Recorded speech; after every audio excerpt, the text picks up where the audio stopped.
Est-ce que vous êtes déjà demandé pourquoi on pense de telle ou telle façon? Pourquoi on réagit toujours de la même façon, même si on sait pertinemment que ça ne nous fait pas de bien? Pourquoi on prend des décisions qui ne sont pas bonnes pour nous? On croit que ça vient de nous, que c'est notre caractère, notre personnalité, mais en réalité, c'est pas vraiment ça qui se passe. Il y a quelque chose de beaucoup plus profond qui est à l'œuvre. La plupart du temps, c'est pas des choix conscients, mais des réflexes, des croyances, des habitudes qui sont installées en nous depuis l'enfance. Et c'est ça qu'on appelle le conditionnement. Le conditionnement, c'est comme une deuxième peau invisible qui va recouvrir notre essence. C'est comme des lunettes à travers lesquelles on voit la vie. Ça influence nos pensées, nos émotions, nos comportements, au point de nous faire fonctionner en mode automatique, plutôt que d'être guidés par notre vérité instinctive. On croit vraiment que nos pensées nous appartiennent. Moi, je pense comme ci ou je pense comme ça, mais vraiment, d'où viennent nos pensées? Et si on se laisse, on ose ressentir, se laisser voir, elles sont le reflet de quoi? Et la plupart du temps, c'est des pensées transmises par défaut, héritées de notre famille, de la société, de la culture, des tendances. Et ces pensées-là automatiques façonnent toutes nos réponses internes, nos émotions, nos comportements, nos types de relations, toute notre apparence. Le conditionnement est beaucoup plus profondément imprégné en nous qu'on peut l'imaginer. Il nous fait agir comme par défaut, nous coupe de notre boussole intérieure, de nos ressentis et de notre instinct. On vit dans une réalité où ce qui nous nourrit véritablement en tant que femme, en tant qu'humain, c'est-à-dire le lien à notre corps sensible, à l'intelligence de notre instinct, la connexion au cycle menstruel, des saisons, des différents cycles du pouvoir de la femme, à la force et nécessité de notre intuition pour naviguer dans notre vie, tout ça, c'est présenté comme inutile ou c'est comme juste plus valorisé, même c'est vu comme dangereux. Et à l'inverse, ce qui nous épuise et nous déconnecte vraiment, c'est-à-dire la performance, la suradaptation, la domination de l'intellect, la répression de nos émotions, la coupure des rythmes naturels, écraser constamment la force de notre vulnérabilité pour mieux coper avec la réalité. Ça, c'est valorisé comme bénéfique pour soi, nécessaire, la façon pour bien réussir dans le monde.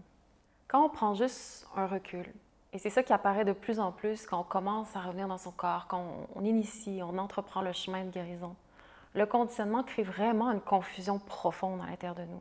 C'est-à-dire qu'on va se mettre à douter de ce qui est simplement naturel en soi. On doute de notre humanité, de tous nos ressentis, de toutes les énergies qui vont nous traverser puis qui vivent à l'intérieur de nous. Et on va faire confiance, par contre, à ce qui nous éloigne de nous-mêmes. On nous apprend à juger notre corps et toutes ses réponses instinctives. On nous pousse à contrôler et réprimer nos émotions au lieu de les écouter. On nous conditionne à performer toujours plus, à vouloir contrôler nos cycles au lieu de respecter notre rythme naturel.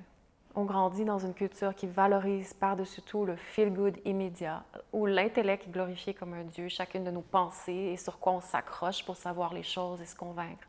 Mais l'intellect, notre mental, aussi utile qu'il soit, n'était jamais censé diriger notre vie. La véritable intelligence de l'être humain vient de sa capacité à ressentir, à discerner, à répondre instinctivement en alignement et en intégrité à notre nature profonde.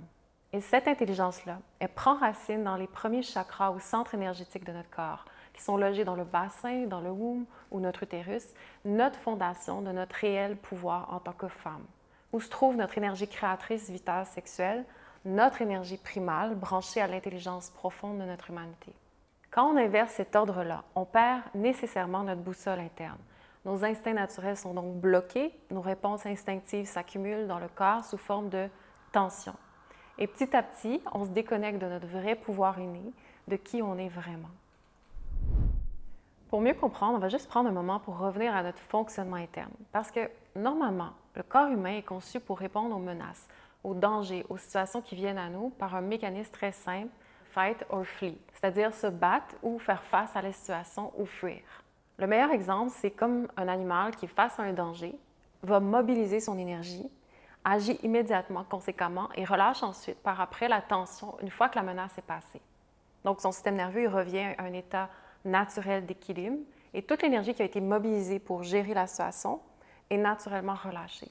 Pour nous, c'est un peu différent. C'est-à-dire qu'on a vraiment perdu le lien avec notre instinct naturel, donc conséquemment, la plupart de nos réponses instinctives ne sont jamais écoutées. Quand notre corps réagit, notre intellect va intervenir systématiquement par-dessus ce qui voudrait répondre naturellement, dû au conditionnement qui est encrypté à l'intérieur de nous.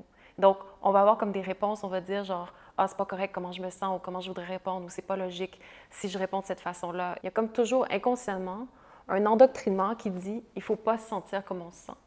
Le résultat de ça, c'est que l'énergie qui cherchait à être mobilisée dans notre vie, dans des situations, qui devait être engagée intelligemment dans les situations qu'on vit, que ce soit dans la cour d'école, quand on était petite, jusqu'à nos relations actuelles, jusqu'à même les fluctuations du monde dans lequel on vit, bien, tout ça, ça reste bloqué et réprimé à l'intérieur de nous. Par exemple, si votre boss au travail vous demande de faire une chose qui ne fait pas du tout de sens, la plupart du temps, on va avoir le réflexe de juste le faire quand même, malgré la réponse interne naturelle qui sait pertinemment que ça ne fait pas de sens. Parce qu'on a besoin de garder notre emploi par nécessité survie. Ou alors, quand on va ressentir de la colère, c'est de l'énergie qui est intense. Puis quand on se met à ressentir de la colère face à une injustice ou autre, notre corps voudrait naturellement crier ou répondre, s'exprimer, poser une action en relation avec la colère qu'on sent à l'intérieur. Mais on nous a toujours dit que la colère, c'est mauvais. Alors on ravale l'élan, la pulsion, le mouvement qui s'anime naturellement de l'intérieur.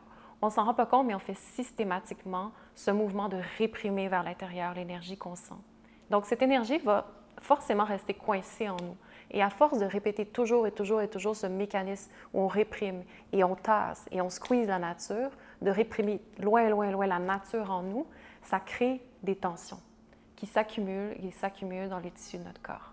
Et parce que cette énergie-là n'a jamais été relâchée et revenue à son point d'équilibre, comme on mentionnait juste avant, le système nerveux reste perpétuellement en alerte. Ça génère à la longue un stress, une anxiété, une fatigue, une douleur physique et même tout ce qu'on va appeler les maladies. Et on va peut-être l'attribuer à d'autres choses, à d'autres circonstances dans notre vie, mais la réalité, c'est qu'on en vient à se sentir comme une lionne qui est enfermée dans une cage. Notre force est toujours là à l'intérieur de nous, mais nos élans instinctifs sont contenus, domestiqués, de plus en plus endormis. Parce que notre énergie de source provient de cette réponse instinctive, de nos désirs et pulsions réprimés. Donc, tant si longtemps qu'on croit que cette cage, c'est la réalité, en se coupant de notre instinct, jamais on retrouve notre puissance, notre pouvoir inné. On a comme perdu le feu, le moteur dans notre vie. À un niveau plus profond même, le conditionnement affecte aussi nos désirs et nos pulsions, autant ceux de surface que tous les désirs fondamentaux qui nous habitent. Notre sexualité féminine ou énergie sexuelle, elle aussi, est conditionnée. La culture de la pornographie, etc., au cœur de ce qu'il y a de plus sacré en soi, qui dénature l'essence de notre expérience humaine. On peut dire donc que le conditionnement vient agir comme un filtre de confusion qui affecte notre perception naturelle des choses. On ne fait plus confiance à notre ressenti. On préfère se conformer à ce qui nous a été appris par survie pour ne pas déranger, mais tout ça au prix de notre vitalité et de notre intégrité. Maintenant, c'est vraiment important de préciser quelque chose, parce que la guérison, ce n'est pas de rejeter notre conditionnement, mais c'est d'apprendre à le reconnaître, à comprendre comment il nous a servi jusqu'à maintenant et de choisir consciemment de laisser aller ce qui ne nous sert plus. C'est un travail où on désapprend, c'est un travail de déconstruction, c'est-à-dire c'est de relâcher ce qui n'est pas soi, ce qui a été ajouté pour laisser émerger ce qui est déjà vivant et intact en soi. Et ça ne se fait pas par le mental, mais à travers le corps. Ressentir plutôt que d'agir par défaut. Parce que ressentir, pour une femme, c'est notre plus grand pouvoir. En revenant dans notre corps, on retrouve progressivement l'accès à notre réponse instinctive, à notre intelligence naturelle. On réapprend à répondre de façon plus juste à notre réalité au lieu d'être prisonnière des réflexes mentaux automatiques qui sont là par défaut. Et c'est là que commence la véritable guérison et retour à soi. Alors guérir, c'est apprendre à vivre en cohérence. C'est intégrer les différentes parties de nous, réconcilier le monde de notre quotidien avec celui des profondeurs, notre monde interne en lien avec notre environnement. Donc le conditionnement, c'est comme une trame invisible qui oriente nos peurs, nos choix, nos émotions. Mais derrière ces couches-là qui sont apprises à l'intérieur de nous, il y a toujours une part de nous qui demeure intacte, notre essence, notre nature profonde. Donc reconnecter à soi, qui est le but de la guérison, ce n'est pas d'effacer le passé ou rejeter nos apprentissages, le chemin parcouru jusqu'à maintenant. C'est plutôt de reconnaître ce qui nous a façonnés, honorer ce qui nous a permis de survivre jusqu'à maintenant, puis de là, ouvrir l'espace pour que notre essence puisse respirer à nouveau. Le chemin de guérison féminine, c'est justement de revenir à son origine. Par un processus concret de reconnexion avec notre corps et notre être sensible, c'est possible de revenir à notre savoir intrinsèque et réapprendre à vivre à partir de notre vérité primale.